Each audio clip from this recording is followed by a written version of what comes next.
அன்பான தேவ பிள்ளைகள் எல்லோருக்கும் இயேசு கிறிஸ்துவின் நாமத்தில் என்னோட வாழ்த்துக்களை தெரிவித்துக் கொள்கிறேன். பிதாவாகிய தேவனாலும் நம்முடைய கர்த்தராகிய இயேசு கிறிஸ்துவினாலும் உங்கள் எல்லோருடைய வாழ்விலும் கிருபையும் சமாதானமும் உண்டாவதாக என்று சொல்லி உங்களை வாழ்த்துவதிலே நான் மிகுந்த மகிழ்ச்சி அடைகிறேன். தேவ பிள்ளைகளே, நாம் கடந்த 4 வாரங்களாக கர்த்தர் இந்த தொலைக்காட்சி நிகழ்ச்சிக்கு கொடுத்த 2026 ஆண்டின் வாக்குத்தத்த வார்த்தையாகிய ஏசாயா 60ஆம் அதிகாரம் 1வது வசனத்தை நாம் தியானித்து வருகிறோம். இந்த நாளிலே அந்த வாக்குத்தத்தத்தினுடைய 2வது பகுதியை நாம் தியானிக்க போகிறோம். வாசிக்க கேட்கலாம். ஆதியாகமம் 17ஆம் அதிகாரம் 1-2 வசனங்கள். ஆபிரகாம் 99 வயதான போது கர்த்தர் ஆபிரகாமுக்கு தரிசனமாகி, நான் சர்வ வல்லமையுள்ள தேவன், நீ எனக்கு முன்பாக நடந்து கொண்டு உத்தமனாயிரு, நான் உனக்கும் எனக்கும் நடுவாக என் உடன்படிக்கையை ஏற்படுத்தி உன்னை மிகவும் திரளாய் பெருக பண்ணுவேன் என்றார். தேவ பிள்ளைகளே, கர்த்தர் இந்த வருடத்திலே நமக்கு பேசிய முதல் வார்த்தை என்னவென்றால் ஏசாயா 60ஆம் அதிகாரம் 1வது வசனம். எழும்பி பிரகாசி, ஏன் உன் ஒளி வந்துருச்சு, கர்த்தரோட மகிமை உண்மையில் என்ன செய்து விட்டது, உதித்து விட்டது. அப்போ பாருங்கள் தேவ பிள்ளைகளே, நாம் அந்த வாக்குத்தத்த வார்த்தைக்கு கீழ்ப்படியும் போது கர்த்தர் நம்முடைய வாழ்க்கையிலே என்ன செய்வார் என்பதை தான் இங்கே கர்த்தர் நமக்கு வாக்குத்தத்தமாக இந்த வருடத்திற்கு என்ன செய்கிறார், பேசுகிறார். இந்த வருட வாக்குத்தத்த வார்த்தையின் 2வது பகுதி இது.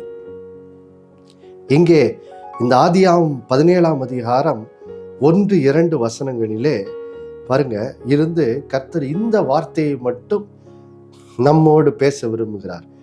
17வது அதிகாரம் 1வது வசனத்திலிருந்து கர்த்தர் நம்மோடு சொல்லுகிறார், நான் சர்வ வல்லமையுள்ள தேவன், நான் சர்வ வல்லமையுள்ள தேவன்.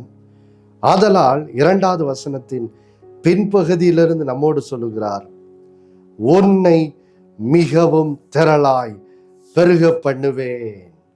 ஆம் பிரியமானவர்களே, கர்த்தர் நம்மோடு பேசுகிற வார்த்தை இதுதான். நாம் பரிசுத்த ஆவியின் பலனால் கர்த்தர் நமக்கு அருளி இருக்கிற அந்த வார்த்தையிலே நாம் எழும்பி இந்த வருடத்திலே கர்த்தருக்காய் பிரகாசிக்கும் போது கர்த்தர் சொல்றாரு, நான் உன் வாழ்விலே சர்வ வல்லவராக வெளிப்பட்டு உன்னை மிகவும் திரளாய் பெருக பண்ணுவேன் ஆண்டவர் என்ன செய்கிறார் சொல்லுகிறார். பாருங்கள் தேவ பிள்ளைகளே, நாம் ஏற்கனவே ஒரு 2 நிகழ்ச்சிகளுக்கு முன்னாடி பார்த்தோம். இன்றைக்கு உலகத்திலே காணப்படும் ஒரு பெரிய பாவ இருள் என்னவென்றால் பொருள் ஆசை. இந்த பொருள் ஆசையினால் பாருங்க, கிறிஸ்தவ சபை ஸ்தாபனங்களுக்குள்ளே கூட எவ்வளவு பாதிப்பு வருகிறது என்பதை இந்த நாட்களில் என்ன செய்ய முடியுது, பார்க்க முடிகிறது. பாருங்க, சில வேளைகளில் கிறிஸ்தவ ஸ்தாபனங்கள்ல கூட பாருங்க, சில வேளைகளில் பண ஆசை நிறைந்த பணக்காரர்கள் உள்ளே நுழைந்து பார்த்தீங்கன்னா ஊழியக்காரர்களுடைய வாழ்க்கையை பண ஆசையினால் கெடுத்து அவர்களுக்கு பதவி ஆசையெல்லாம் காட்டி, இப்படி இந்த பாவத்தினால் சில கிறிஸ்தவ சபைகள், கிறிஸ்தவ ஸ்தாபனங்கள் பாதிக்கப்படுகிறது எல்லாம் இந்த நாட்களிலே நம்மை சுற்றி என்ன செய்கிறது, பார்க்க முடிகிறது. பாருங்க, உலகத்திலே மட்டும் இல்லை, கிறிஸ்தவ சபைகளுக்குள்ளே கூட இந்த பொருளாசையினும் பாவத்தினால் வருகிற அந்த இருளை இன்னைக்கு என்ன செய்ய முடிகிறது, பார்க்க முடிகிறது. பாருங்க, இதனால் எத்தனையோ கிறிஸ்தவர்களாய் இருந்தும் நரகத்தை நோக்கி போகிற ஒரு கூட்ட ஜனங்களை இன்னைக்கு நாம் சபைக்குள்ளே என்ன செய்ய முடிகிறது, பார்க்க முடிகிறது. வேதனையான ஒரு காலத்திலே தான் நாம் என்ன செய்கிறோம், வாழுகிறோம். அதனால் தான் பாருங்கள் தேவ பிள்ளைகளே, இந்த நாட்கள்ல கர்த்தர் நம்மை சொல்றாரு, நீ எழும்பி என்ன செய், பிரகாசி. பாருங்க, நம்ம கர்த்தருக்காக எழும்பி பிரகாசிக்கும் போது, இப்போ எடுத்துக்காட்டிற்கு நம்ம தானியேலின் வாழ்க்கையை ஒரு எடுத்துக்காட்டாய் பார்த்தோம். பாருங்கள் தேவ பிள்ளைகளே, இள வயதிலேயே எருசலேம்ல இருந்து அடிமையாக ஒரு அந்தஸ்து நிறைந்த குடும்பத்தின் பின்னணியில இருந்த தானியேல் சிறு வயதிலேயே பாருங்க, நேபாத் நேச்சாரால் அடிமையாக பாபிலோனுக்கு கொண்டு போகப்படுகிற ஒரு வேதனையான காரியம் தானியேலின் வாழ்க்கையிலே நடந்தது. ஆனால் தானியேல் ஒரு நாளும் அதை குறித்து என்ன செய்யல, முறுமுறுக்கவே இல்லை. பாருங்க, அவர் பாபிலோனுக்கு சென்ற பிறகு கர்த்தர் அவருக்கு ஒரு பெரிய பாருங்க வரங்களை அருளுகிறார். சகல தரிசனங்களையும் சொப்பனங்களையும் அறிகிற ஒரு வரங்களை அருளுகிறார். பாருங்க, அந்த வரங்கள்ல அவர் செயல்பட்டு அந்த பாபிலோனின் ராஜாவாகிய தன்னை அடிமையாக எருசலேம் பட்டணத்திலிருந்து பிடிச்சு கொண்டு வந்த அந்த நேபுகாத் நேச்சார் என்னும் ராஜாவுக்கே நன்மை செய்கிறதை நம்ம என்ன செய்கிறோம், நம்ம தானியேலுடைய வாழ்க்கையில என்ன செய்கிறோம் பார்க்கிறோம். இப்போ யோசித்து பாருங்க, தானியேல் நினைச்சிருக்கலாம், ஆமா, என் வரங்கள்ல கர்த்தர் எனக்கு இந்த வரங்கள்லாம் கொடுத்துருக்காரு, இதுல நான் செயல்படுறதுனால எனக்கு என்ன ஆசீர்வாதம் வரப்போகுது, அவங்க இந்த ராஜா எனக்கு என்ன ஸ்பெஷலா எதுவும் சம்பளமா கொடுக்க போகிறார் அப்படின்லாம் அவர் என்ன செய்யலை, நினைக்கவே இல்லை. பாருங்க, அவருக்குள்ளே ஒரு தேவ அன்பினால் நிரம்பி கர்த்தர் எனக்கு இந்த வரத்தை கொடுத்துருக்காரு, அப்போ நான் என்ன செய்ய போறேன், பிறருக்கு இந்த வரத்தை கொண்டு நான் நன்மை செய்ய போறேன்னு சொல்லி அந்த நேபுகாத் நேச்சார் ராஜாவுக்கு நன்மை செய்கிறதை நம்ம என்ன செய்கிறோம் பார்க்கிறோம். ஆனா யோசிச்சு பாருங்க, தாவீது ராஜா தனக்கு எதுவும் அதனால் பெரிய ஒரு அந்த அந்த அந்த நன்மை செய்யும் போது தனக்கு ராஜா பெரிய பலன் அளிப்பார் அப்படின்னு எதிர்பார்த்துலாம் அவர் செய்யலை. அவர் தனக்கு கர்த்தர் கொடுத்த அந்த வரத்தை பிறருக்கு நன்மை செய்யும்படியாக நான் அதை பயன்படுத்துவேன்னு சொல்லி அவர் அதில் தேவனுக்காக அந்த பாபிலோன்ல எழும்பி பிரகாசிக்கிறாரு. பிரகாசித்த போது என்ன ஆச்சு பாருங்க, அவர் கர்த்தருக்காக எழும்பி பிரகாசித்த போது கர்த்தர் அவரை ஆசீர்வதிக்கிறதை கர்த்தர் அந்த ராஜாவை கொண்டு தானியேலை ஆசீர்வதிக்கிறதை என்ன செய்யறோம் பார்க்கிறோம். பாருங்க, இப்பொழுது தானியேலுக்கு திருப்பலாம். தானியேல் தீர்க்கதரிசன புஸ்தகம் அதிலே 2ஆம் அதிகாரம் இப்பொழுது 48வது வசனத்தை நாம் வாசிக்க கேட்போம். பின்பு ராஜா தானியேலை பெரியவனாக்கி அவனுக்கு அநேகம் சிறந்த வெகுமதிகளை கொடுத்து அவனை பாபிலோன் மாகாணம் முழுவதுக்கும் அதிபதியாகவும் பாபிலோனில் உள்ள சகல ஞானிகளின் மேலும் பிரதான அதிகாரியாகவும் நியமித்தான். பாருங்க, இங்கே இந்த 2ஆம் அதிகாரத்துல தான் தானியேல் பாருங்க அந்த நேபாத் நேச்சார் கண்ட அந்த சொப்பனத்தையும் அதனுடைய அர்த்தத்தையும் என்ன செய்கிறாரு, கர்த்தருடைய வெளிப்பாடை பெற்று ராஜாவுக்கு அவர் சொல்றாரு. ராஜா அதை கேட்டவுடன் கர்த்தரை 47வது வசனத்துல இஸ்ரவேலின் தேவனாகிய கர்த்தரை நேபுகாத் நேச்சார் மகிமைப்படுத்துறத பார்க்கிறோம். பின்பு 48வது வசனத்துல பாருங்க, தானியேல் கர்த்தருக்காக எழும்பி பிரகாசித்தது நிமித்தம் இப்போ தானியேல் ஆசீர்வதிக்கப்படுகிறதை நம்ம என்ன செய்யறோம் பார்க்கிறோம். ராஜா என்ன பண்றாரு, தானியேலை என்ன பண்றாரு, பெரியவனாக்கி அவனுக்கு அநேகம் சிறந்த வெகுமதிகள் எல்லாம் கொடுத்து, ரொம்ப ரொம்ப முக்கியம் பாருங்க, பாபிலோன் மாகாணம் முழுவதுக்கும் அதிபதியாக என்ன செய்யறார், நியமிக்கிறார். பாருங்க, அது மட்டும் இல்ல, ராஜாவினுடைய சகல ஞானிகளின் மேலும் என்ன செய்கிறார், பிரதான அதிகாரியாக தானியேலை என்ன செய்கிறார், உயர்த்துகிறார். அப்போ யோசித்து பாருங்கள் தேவ பிள்ளைகளே, தானியேல் தனக்கு கர்த்தர் கொடுத்த அந்த வரத்தை பிறருக்கு நன்மையுண்டாகும்படியாக அவர் அதை அதை பயன்படுத்திய போது பாருங்க, கர்த்தர் தானியேலை ஆசீர்வதித்து உயர்த்துகிறதை இங்க என்ன செய்கிறோம் பார்க்கிறோம். பாருங்கள் தேவ பிள்ளைகளே, இதை பற்றியதுதான் அந்த ஆதியாகமம் 17ஆம் அதிகாரம் 1-2 வாக்குத்தத்தம். ஆண்டவர் சொல்றாரு, நான் சர்வ வல்லமையுள்ள தேவன், உன்னை மிகவும் திரளா என்ன செய்வேன், பெருக பண்ணுவேன் என்று ஏன் வாக்கு பண்ணுகிறார்? ஆண்டவர் சொல்றார் பாருங்க, இன்னைக்கு நீங்க ஒரு இடத்துல பணி செய்யலாம். ஒருவேளை பாருங்க, இன்றைய நிலைமையில ஒருவேளை உங்களுக்கு அந்த இடத்துல அதிக சம்பளம் கொடுக்கப்படாம இருக்கலாம். ஆனா கர்த்தர் என்ன சொல்றாரு, நீங்க அந்த இடத்துலயும் கூட கர்த்தருக்காக பரிசுத்தாவியின் பலனால், கர்த்தர் உங்களுக்கு அருளி இருக்கிற வார்த்தையினாலே நீங்கள் என்ன செய்யணும், எழும்பி பிரகாசிக்கணும். அந்த வேலை செய்கிற இடத்துல பாருங்க, நீங்கள் வேலை செய்கிற அந்த நிறுவனம் ஆசீர்வதிக்கப்படும்படியாக, உங்கள் கூட பணி செய்கிறவர்கள் ஆசீர்வதிக்கப்படும்படியாக அங்கே நீங்கள் எழும்பி பிரகாசிக்கும்படி கர்த்தர் உங்களை என்ன செய்கிறார், அழைக்கிறார். ஒருவேளை பாருங்க, நம்முடைய மனதில் வரலாம், இது ஆமாம், இதை நான் செய்கிறதுனால எனக்கு என்ன பலன் கிடைக்கும் அப்படின்னு நீங்கள் நினச்சிட்டு பாருங்க, சிலர்லாம் பாருங்க முறுமுறுத்துட்டு கர்த்தர் தங்களுக்கு கொடுத்த வரங்களை பாருங்க பிறருக்கு நன்மை உண்டாக பிரயோஜனப்படுத்தாம சிலர் என்ன செய்யறாங்க, போயிடுறாங்க. ஆனா கர்த்தர் இன்னைக்கு இந்த வார்த்தைகளின் மூலமாய் உங்களோடு பேசுகிறார். ஆண்டவர் சொல்றாரு, இன்னைக்கு நீங்க வேலை செய்கிற இடங்கள்ல ஒருவேளை உங்களோட முதலாளி உங்களுக்கு நல்ல சம்பளம் கொடுக்காம இருக்கலாம். அதன் நிமித்தம் நீங்கள் முறுமுறுத்து கொண்டே அங்க என்ன செய்யக்கூடாது, வேலை செய்யக்கூடாது. நம்ம எப்படி வேலை செய்யணுமா பாருங்க, கொலோசியருக்கு திருப்பவும் பாருங்க, கொலோசியர் நிருபம் 3ஆம் அதிகாரத்துக்கு திருப்பவும் பாருங்க, கொலோசியர் 3ஆம் அதிகாரம், அதிலே இப்பொழுது 22-23 வாசிக்கலாம்.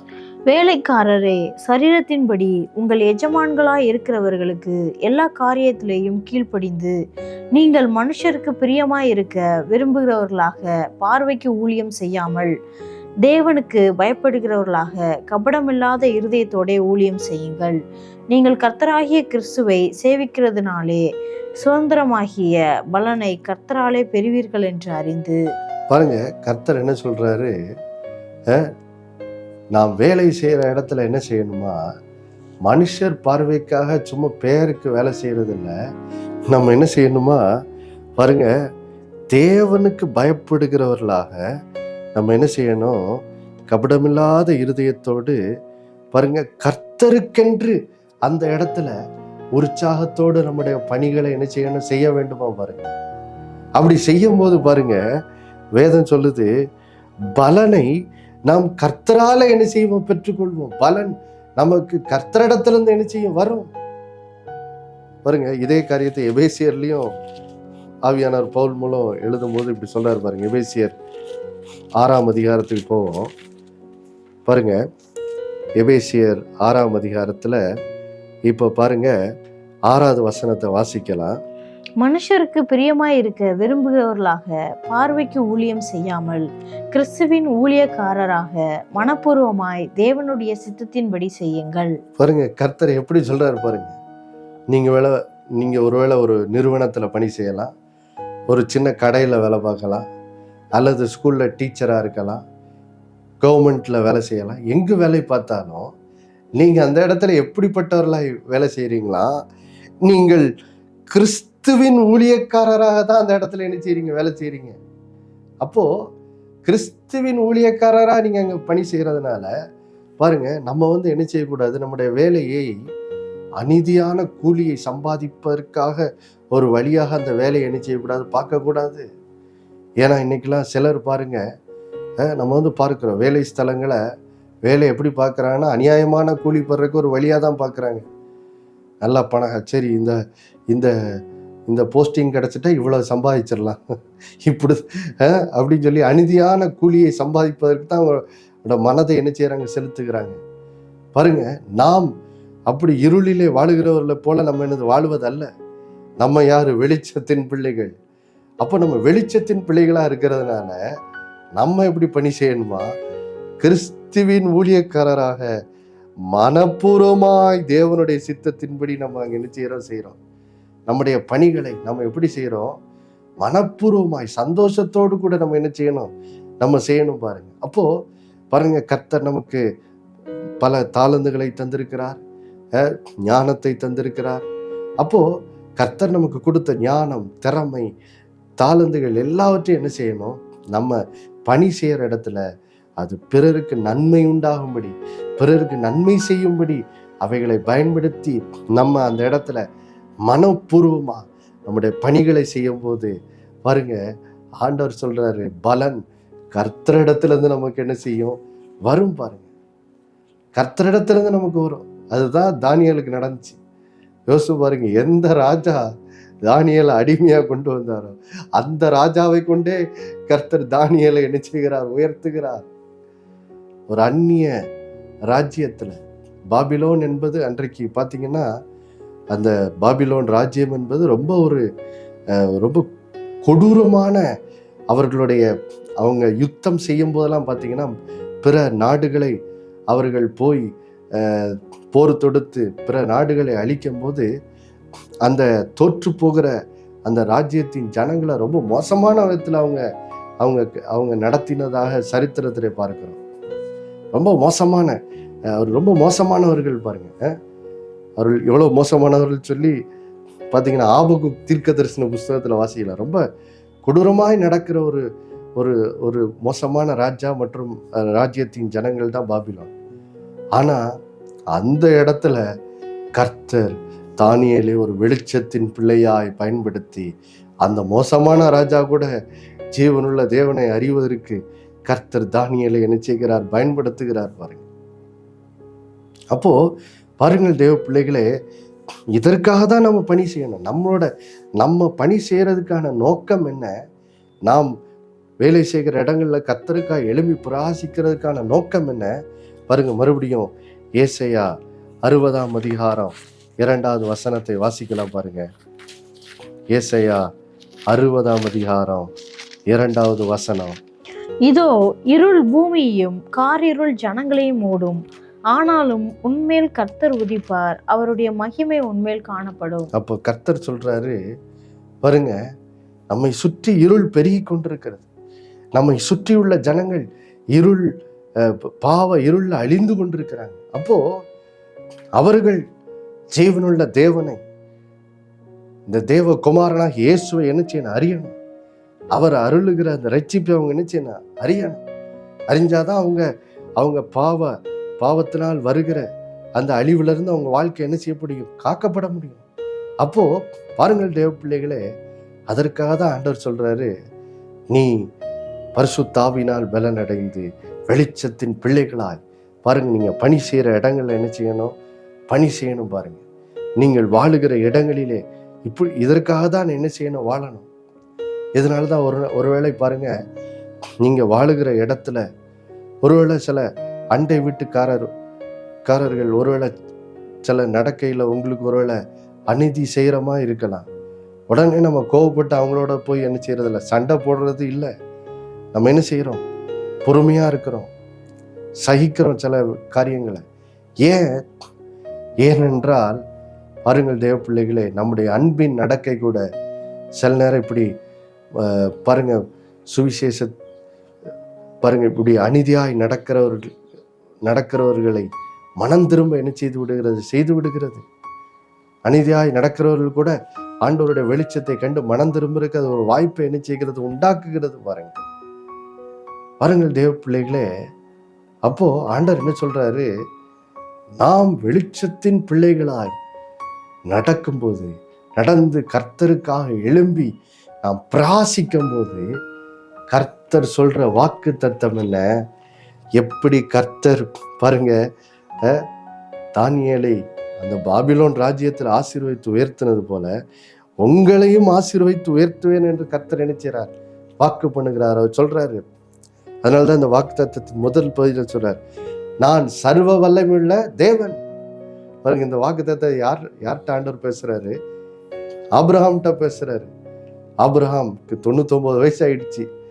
ஆபிரகாம் நினைக்கிறாரு, இனி எனக்கு எங்கப்பா கர்த்தர் சொன்ன வாக்குத்தத்தத்தின்படி எங்க வாக்குத்தத்தத்தின் பிள்ளை பிறக்க போகுது, அதெல்லாம் எங்க நடக்கும் அப்படின்னு அவர் நினைச்சுக்கிட்டு இருக்காரு. ஆனா கர்த்தர் 99வது வயதுல ஆபிரகாம்கிட்ட வந்து சொல்றாரு, ஆபிரகாமே, நான் சர்வ வல்லமையுள்ள தேவன், நான் சர்வ வல்லவன், அதனால நான் உன்னை மிகவும் திரளா என்ன செய்வேன், பெருக பண்ணுவேன்.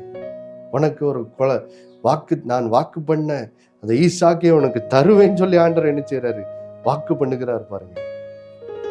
அப்போ பாருங்க தேவ பிள்ளைகளே, இன்னைக்கு நமக்கும் அதை தான் சொல்லுகிறார். ஒருவேளை நீங்கள் வேலை செய்கிற இடங்கள்ல உயர்வுக்கு வழியே இல்லாம இருக்கலாம்.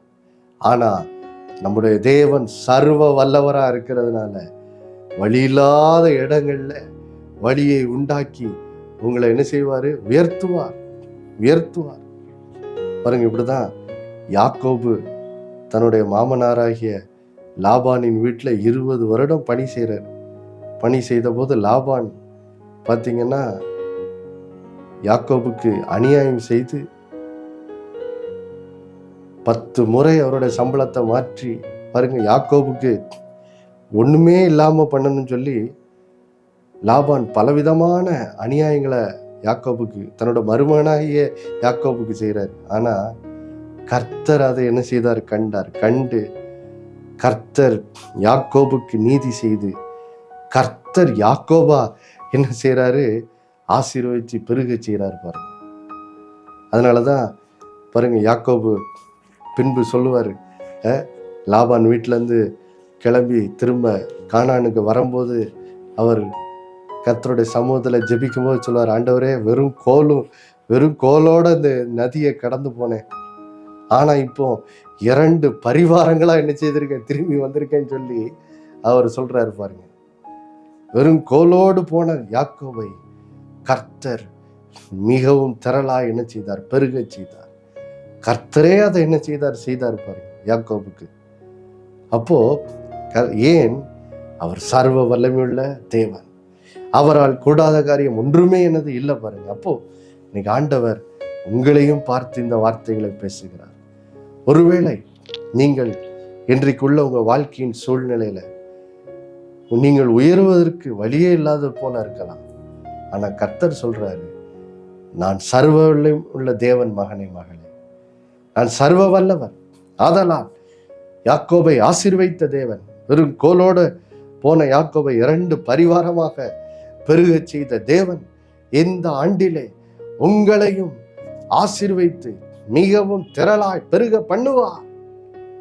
நாம செய்ய வேண்டியது என்ன, நம்முடைய அர்ப்பணிப்பு என்ன, ஆண்டவரே, நீங்க என்ன ரட்சித்திருக்கீங்கப்பா, நீங்க என்ன வெளிச்சத்தினால் நிரப்பி இருக்கிறீங்க. உலகத்தின் ஒளியா இயேசு எனக்குள்ள வந்து எனக்குள் ஒளி வந்துருச்சு.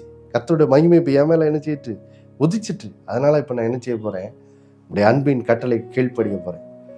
உன்னுடைய கற்பனையே என்னது, உன்னிடத்தில் நீ அன்பு கூறுவ போல பிறனிடத்தில் என்ன செய்ய அன்பு கூறு என்பதே கர்த்தருடைய கற்பனையா இருக்குது. அப்போ நான் என்ன செய்ய போறேன், ஆண்டவரே, நீங்க எனக்கு கொடுத்துருக்க வேலை, நீங்க எனக்கு கொடுத்துருக்கிற படிப்பு, நான் வாழுகிற இடம், சபையில எல்லா இடங்கள்லையும் நான் என்ன செய்ய போறேன், கர்த்தருடைய அன்பிலே நடந்து நான் கர்த்தர் எனக்கு கொடுத்துருக்கிற தாளந்து, திறமை எல்லாவற்றையும் பிறருக்கு நன்மை செய்யும்படியாக அதை என்ன செய்ய போறேன், பயன்படுத்த போறேன்.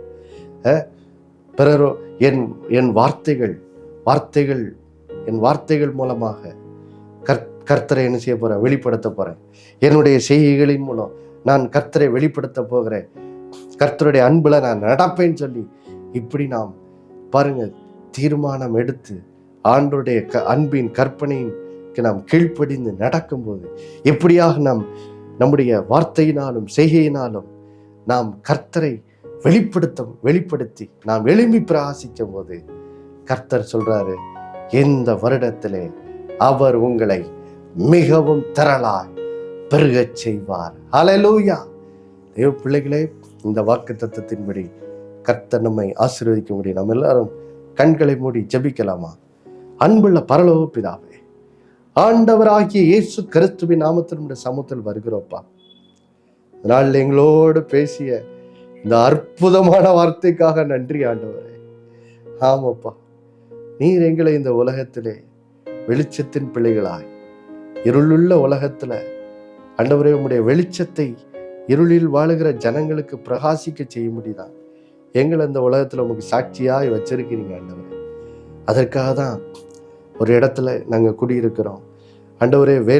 வேலை செய்கிறதுக்கு ஒரு இடத்துல பணியிலே நீர் வைத்திருக்கிறீர், பிள்ளைகளை ஒரு இடத்துல படிக்க வைத்திருக்கிறீர். எல்லாம் இருக்கிற இடங்கள்ல உங்களுக்கு சாட்சியாய் வாழும்படி தான் எங்களை அழைத்திருக்கிறீர் ஆண்டவரே. இந்த நாட்களில் உங்களுடைய பிள்ளைகள் அதை உணர்ந்து தாங்கள் வேலை செய்கிற இடங்களிலே வாழுகிற குடியிருக்கிற இடங்களிலே உமக்கு சாட்சியாய் வாழுவதற்கு எழும்பி பிரகாசிக்க உங்களுடைய பிள்ளைகள் இந்த நாளில் தீர்மானம் எடுக்கட்டும் ஆண்டவரே. கர்த்தர் அவர்களுக்கு கொடுத்திருக்கிற அந்த தாளந்து திறமை, அவர்களுக்கு கொடுத்திருக்கிற அந்த வசனத்தின் வெளிச்சம் எல்லாவற்றின் மூலமாக தங்களுடைய வார்த்தையினால் கிரியினால் நான் இயேசுவை வெளிப்படுத்த போகிறேன் என்ற ஒரு தீர்மானத்தை இந்த வருடத்தில் எடுத்து ஆண்டவரே வேலை செய்கிற ஸ்தலங்களிலே, குறிப்பாக வேலை செய்கிற ஸ்தலங்களிலே உங்களுடைய பிள்ளைகள் உமக்காக எழும்பி பிரகாசிக்கட்டும் ஆண்டவரே. ஒருவேளை தங்களுடைய முதலாளிகள் நல்ல சம்பளம் கூடாதவர்களாக இருக்கலாம், ஒருவேளை வேலை செய்கிற சூழ்நிலை பல குறைகள் இருக்கலாம். அதெல்லாம் வைத்து முறுமுறுக்காம இந்த பிள்ளைகள் நான் கிறிஸ்துவின் ஊழியக்காரராக இருக்கிறேன் என்று சொல்லி அவர்கள் கர்த்தருக்கு பயந்து சந்தோஷத்தோடு மனப்பூர்வமாய் தங்களுக்கு கொடுக்கப்பட்ட வேலையை உண்மையோடு செய்கிறது மூலமாய் இந்த பிள்ளைகள் ஆண்டவரே அந்த வேலையின் மூலமாய் பிறருக்கு நன்மை செய்கிறவர்களாக காணப்பட உதவி செய்யுங்க. அதன் மூலம் ஆண்டவரே ஸ்தோத்திரம்.